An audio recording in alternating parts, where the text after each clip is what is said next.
मला अतिशय आनंद आहे की राज्य निवडणूक आयोगाने महानगरपालिका निवडणुकीच्या तारखा घोषित केलेल्या आहेत।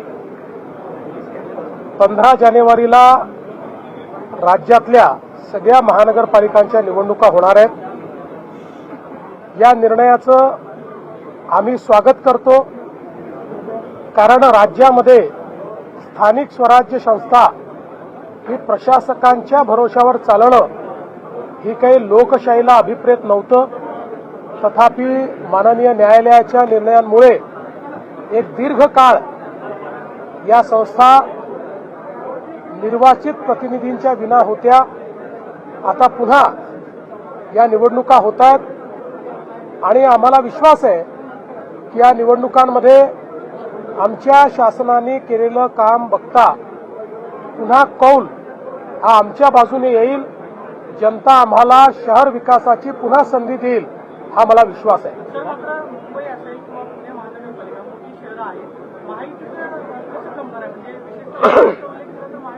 बघा, आम्ही महायुती करण्याचा प्रयत्न करतो। जास्तीत जास्त ठिकाणी भाजप आणि शिवसेनेची युती होईल, काही ठिकाणी भाजप शिवसेना राष्ट्रवादी युती होईल, एखाद दोन ठिकाणी भाजपा राष्ट्रवादी युती देखील होताना आपल्याला पाहायला मिळेल। आता तुम्ही पुण्यामध्ये मला विचारालच म्हणून सांगतो, पुण्यामध्ये मात्र अजितदादांची आमची चर्चा झालेली आहे। आम्ही दोघेही इथले मोठे पक्ष आहोत। भाजपने 5 वर्ष चांगल्या पद्धतीनं पुण्याचा विकास केलेला आहे, त्यामुळे कदाचित पुण्यामध्ये राष्ट्रवादी काँग्रेस आणि भारतीय जनता पार्टी अमोरासमोर लढताना त्या ठिकाणी पाहायला मिळतील। पण असं असलं तरी ही मैत्रीपूर्ण लढत असेल, याच्यामध्ये कुठेही कटुता नसेल। सर, नागपूर महापालिका आणि इतर दुसरी महापालिका आरक्षणाचा जो मुद्दा आहे त्यावरून देखील निवडणूक आयोगानं भाष्य केले की सुप्रीम कोर्टाच्या आदेशानुसार आरक्षणाचा मुद्दा का असेल? करेक्ट आहे। नागपूर महानगरपालिका आणि चंद्रपूर महानगरपालिकेमध्ये आरक्षण हे 50% वर गेलेलं आहे। पण माननीय सर्वोच्च न्यायालयाने सांगितलं की यांच्या निवडणुका घ्या, फक्त जो निकाल आहे तो आमच्या अंतिम निर्णयाच्या अधीन राहील। आम्ही अंतिम निर्णयात जो काही निर्णय घेऊ तो या 2 महानगरपालिकांना लागू असेल। शिवसेना शक्यतोवर सगळीकडे आमच्या सोबत असेल।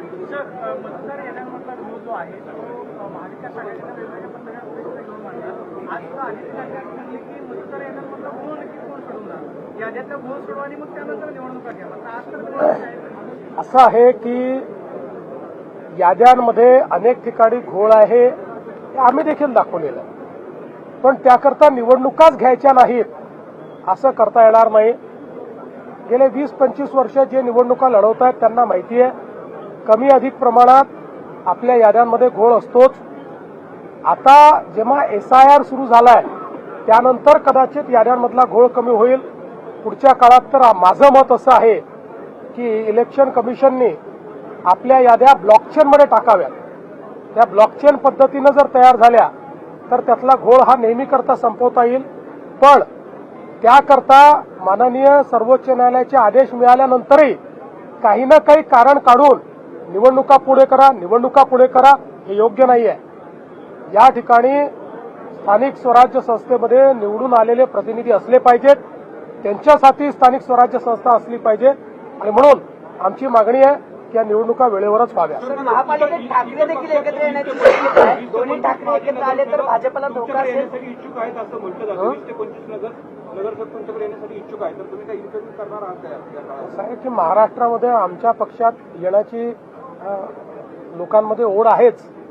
आता कोणाला घ्यायचं आणि कोणाला घ्यायचं नाही हे आमच्या पक्षाचे अध्यक्ष आणि त्या ठिकाणचे आमचे प्रमुख नेते हे मिळून याचा निर्णय घेतील।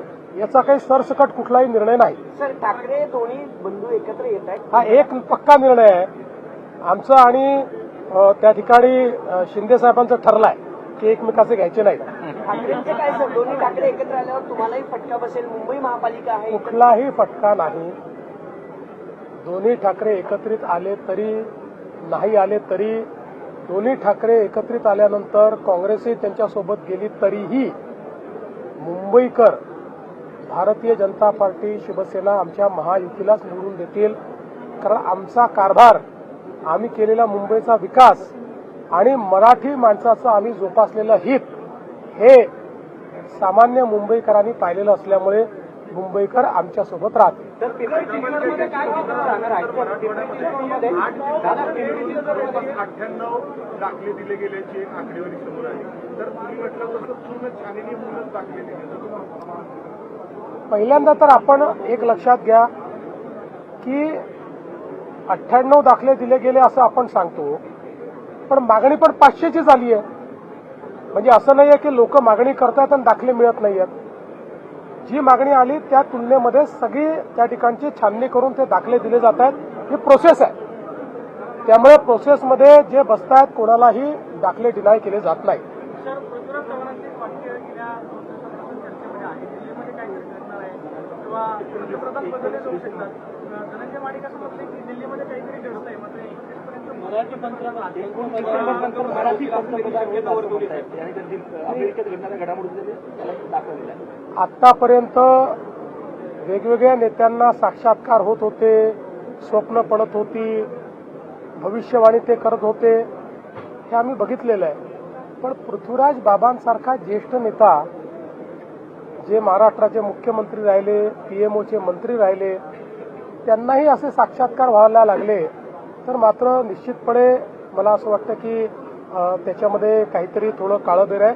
पृथ्वीराज बाबा एक अतिशय चांगले नेते आहेत, त्यामुळे त्यांचं आरोग्य उत्तम राहावं अशी आमची त्यांना शुभेच्छा आहे. त्यामुळे अशा प्रकारचा विचार करून त्यांनी स्वतःला फार त्रास करून घेऊ नये असा माझा त्यांना सल्ला है। सर, टीएमसी के चुनाव में पूरे देश की नजर रहती है, कैसी तैयारियां आपकी और आपके महागठबंधन के अलायंस पार्टनर से किस तरह चुनाव में उतरेंगे, क्या क्या? देखिए, मुंबई में महागठबंधन नहीं, महायुति, महागठबंधन बिहार में चलता है, मुंबई में महायुति चलती है।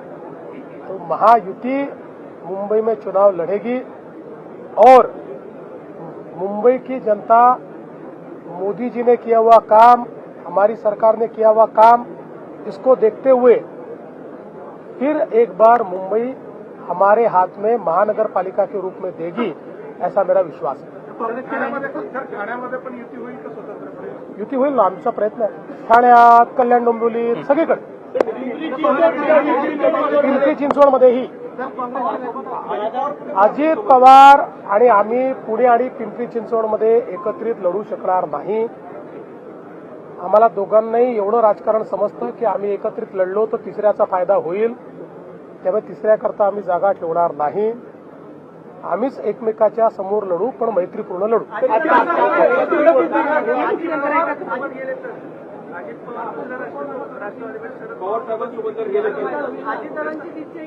अरे बाबा, तुम्ही अजितदादांना विचारा, हा प्रश्न मला का विचारता? अशाच नवनवीन बातम्या व घडामोडी पाहण्यासाठी आमच्या चॅनलला लाईक, शेअर व सबस्क्राईब करा। टॉप न्यूज पुणे, जाहिराती व बातम्या देण्यासाठी संपर्क मुख्य संपादक कैलास गायकवाड।